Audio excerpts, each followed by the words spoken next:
Hi, let's talk a little bit about seam sealing and really the pros and cons of your liquids, meaning your latex or your acrylics products, versus your thermoplastic, meaning of course using a glue gun. Let's start with the liquids. One thing about a liquid, be it a latex or an acrylic type product, the adhesive in these bottles are not compatible with the adhesive on your tape. That is a thermoplastic type adhesive. So in order for that tape to bond to anything such as this, it's got to be dry. So if you get a little bit, especially underneath that edge when you're sealing, you've got to let those dry. So be it liquids, dry time is an issue. Thermoplastic, of course, there is no dry time. By the time you apply that thermoplastic with your glue gun, it pretty much films right over. So the minute you get to the end, you could pretty much just go ahead, set it on there and burn your seam. Also, there's issues of, let's say you're doing a fat loop berber. We have a tendency when we're doing those loops in a cross seam to try to, you want to try to secure those loops. Because when you've cut a cross seam, you've cut across all of those continuous yarns. So if you're not careful, later on, one or two vacuumings, those loops are just exploding on you. So we have a tendency to want to try to secure the base of those loops, and that ends up getting a little bit of seam sealer sometimes into the base of the yarn. With the liquid products, it will tend to wick into the yarn a little bit more. And of course, either a latex or an acrylic, when it's completely dry, when it's cured, it still has a tackiness to it. It's still sticky. So what happens is if it wicks up into that yarn too much, then it draws dirt into the seam, and then suddenly now we've got a black line on our light colored carpet. So you want to be careful there. Again, moving over to the thermoplastic side, when this is dry, there's no tackiness to it whatsoever. It's just like this glue stick right here. So I can take this and I can secure the base of those loops a little bit better, and I don't worry about it wicking into the yarn, and I don't worry about it pulling dirt down into it. Obviously, you want to be careful. You don't want to get it too high. You don't want to feel a hard spot in that seam. Other things, as far as with either seam sealer, some of the components you want to make sure you're looking for. One is UV tracers. Make sure that whether it is a liquid or a glue stick, make sure that those sticks or that liquid has a UV tracer. And by that I mean an ultraviolet tracer, so that if an inspector should end up on your job site, the first thing he's going to do, he's going to pull out a black light and he's going to put it on that seam sealer to see if he sees any sign of a seam sealer being used. Sometimes they won't go much further than that. So make sure you're using a product that has a UV tracer. Next, on the glue sticks. With the glue sticks, you're going to get a lot of other benefits I'm going to talk about here in a minute. And one of the key components with a glue stick is low melt. Make sure that that glue stick is a low melt glue stick. And it should say right on the package whether it is a low melt or not. And by that, you want to make sure that when you're running your conventional seaming iron or your Cool Glide, that either device is creating enough heat in that tape that it's going to basically go up there and remelt the adhesive you put on the edge of that carpet. All right, so make sure that it is a low melt stick.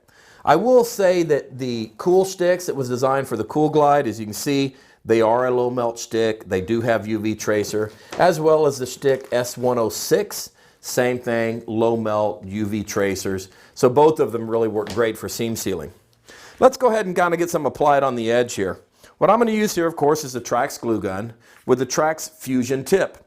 And if you'll notice, if you look close at the Trax Fusion tip, it's basically a tip that's very much kind of the ancestor of the tip that goes on your latex bottle.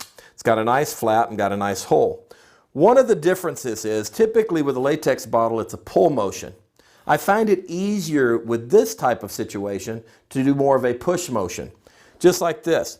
Now, I always like to put my tape underneath the carpet first. What that does is, as I'm running the seam sealer down through there, if I get a little bit on the edge and it drops off slightly, it's not sticking to my cushion, all right? It just kind of maybe might stick to the tape a little bit. I can easily pull it off if I need to. Or if I'm using the Cool Glide, it actually helps me keep my tape nice and centered in the seam.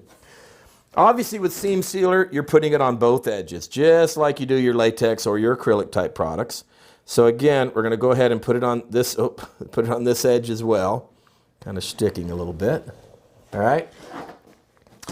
So make sure that you put your seam sealer on both edges. And again, with the thermoplastic, this kind of films over right away. So I could go ahead and put it together. One thing I did mention though, I'd mentioned UV tracers. Let me show you what that looks like under a black light. This is a UV or a black light. And notice the white glow. Make sure I can turn it where you can see it in the camera. See that white glow on that cut edge? That is because the glue stick that I just put on there, the thermoplastic adhesive, has a UV tracer in it. That's what makes it glow like that, all right?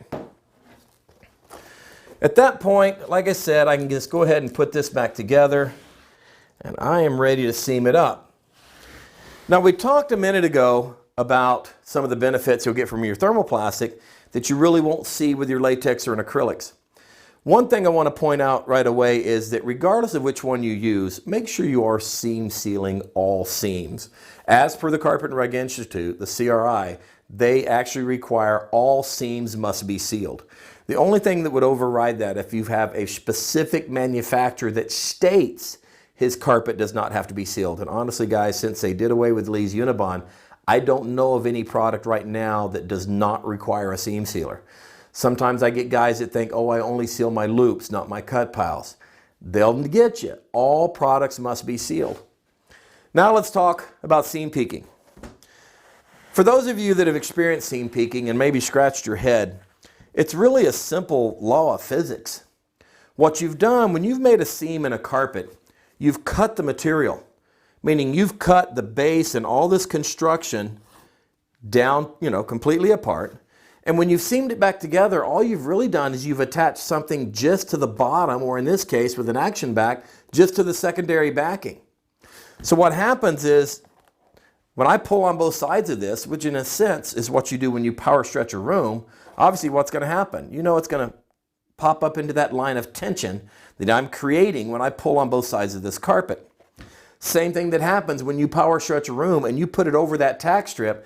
That tension is usually probably equal about just below that primary backing, meaning up here, not down here where the seaming tape is. So as you power stretch it, it then basically pulls that seaming tape up into that line of tension, and that's actually what creates your seam peaking. So if I could actually put that thermoplastic on both edges, then go ahead and remelt it. In other words, let it weld itself together. When I create my seam, I actually end up with a seam like this that will weld itself across that edge. And it will take your seam peaking completely out of the equation. All right? Guys, we're going to do a lot of other segments in this. If you have any questions, please do not hesitate to give us a call. All right? Thank you very much.